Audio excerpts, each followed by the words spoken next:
Fala galera! Você já ouviu falar do Livro Negro de São Cipriano?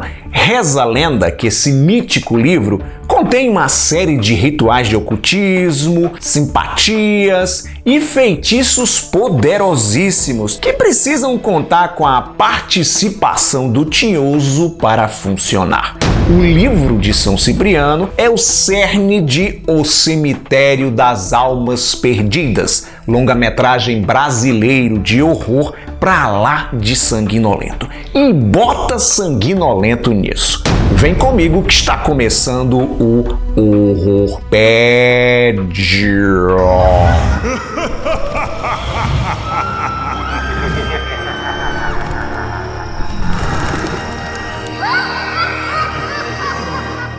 Quem tem mais de 30 anos de idade e costumava ou ainda costuma frequentar bancas de revista, já deve ter visto à venda um exemplar do livro Capa Preta de São Cipriano. Curioso que sempre fui, eu cheguei a comprar um troço desses quando era adolescente, isso lá no século passado, e lembro vagamente de algumas fórmulas que quase sempre exigiam doação de sangue e sacrifício de animais. Tinha magia pra tudo quanto é coisa, pra ficar rico, pra trazer o amor de volta, pra fazer o pinto crescer. Tinha até mandinga pra ficar invisível, acredite. Várias editoras de fundo de quintal publicaram esse almanaque ocultista, alegando ser uma cópia fiel da obra de São Cipriano. Tudo balela. Muitas histórias escabrosas envolvem o verdadeiro livro que ninguém sabe onde se encontra. E é justamente em cima dessas lendas que O Cemitério das Almas Perdidas é calcado.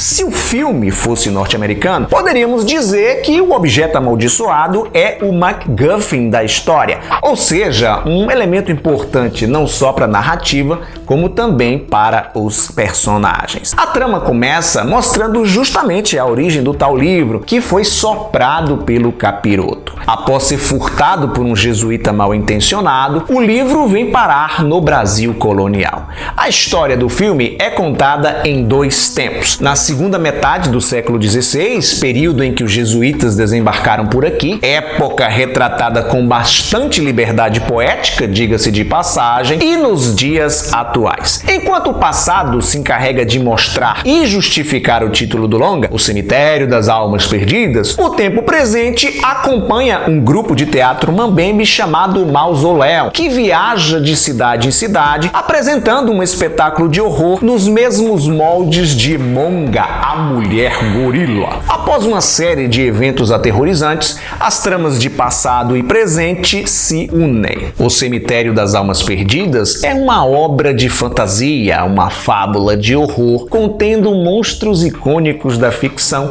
ambientada num Brasil imaginário, digamos assim, muitíssimo parecido com o nosso. Neste conto sobrenatural, há espaço também para pequenas críticas sociais, para a maneira como os indígenas foram brutalmente tratados pelos colonizadores e a visão deturpada que algumas pessoas têm em decorrência de um extremismo religioso. Quem escreveu e dirigiu o filme foi o Rodrigo Aragão, cineasta capixaba cuja carreira é inteiramente dedicada a cinema fantástico. Este é o seu 6º longa-metragem. Rodrigo é bastante conhecido entre os fãs de terror, já foi premiado diversas vezes em festivais internacionais e é referência no Brasil quando se trata de efeitos visuais práticos. Quer cortar uma cabeça e ver o sangue jorrar? Chame o Rodrigo Aragão. Precisa de um monstro cheio de feridas e pústulas faminto por carne humana? Chame o Rodrigo Aragão. Aliás, por falar em monstro,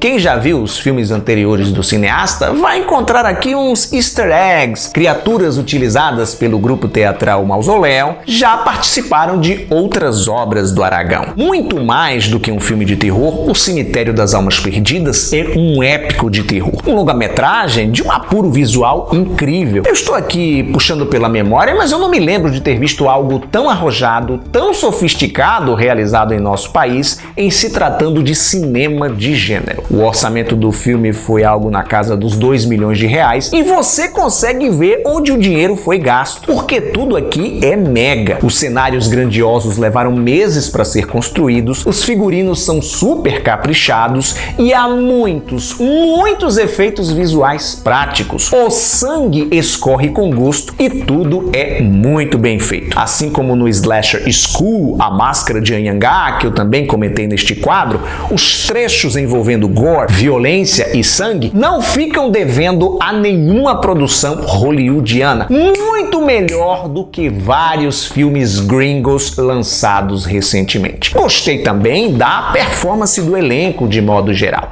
Eu sou muito chato com isso, porque o desempenho do ator está intimamente ligado com o meu grau de conexão, o meu grau de imersão com a obra. Sim, temos um desempenho destoante aqui, outro acolá, mas isso não atrapalhou minha experiência. A única coisa que me incomodou de fato foi o tom pueril da obra, que destoa da absurda violência gráfica. Há espaço para romantismo no roteiro, e isso, em alguns momentos, interfere na atmosfera pesadona. Pra falar a verdade, isso não é nenhum problema do filme, isso é um problema meu, tá? Eu gosto de malvadeza. O Cemitério das Almas Perdidas é uma grata surpresa, uma obra que vai ajudar a expandir e muito o interesse por filmes brasileiros de terror. E quando eu digo isso, não estou me referindo ao público do exterior. Eles lá já consomem com bastante entusiasmo as nossas produções. Estou me referindo ao espectador nativo. O Cemitério das Almas Perdidas vai erradicar de uma vez por todas o preconceito bobo que existe em relação a cinema de gênero realizado em nosso país. Satanás!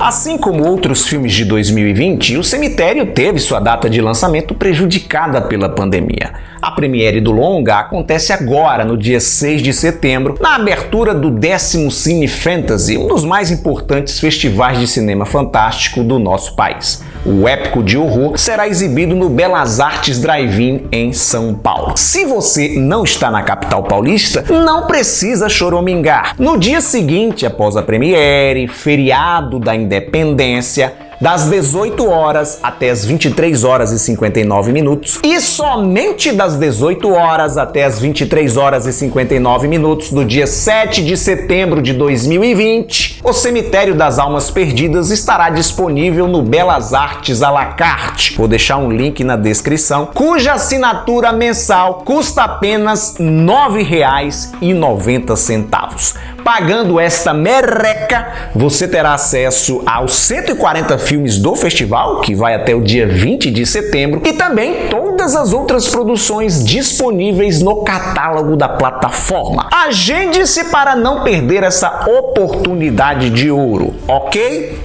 Muito bem, obrigado por sua audiência. Lembre-se do like maroto, isso é importante para que o algoritmo do YouTube entenda que você está apreciando o meu conteúdo. Indique, recomende o canal para outras pessoas e compartilhe o vídeo com seus amigos através das redes sociais. Aproveita e me segue por lá também, para você ficar por dentro das novidades.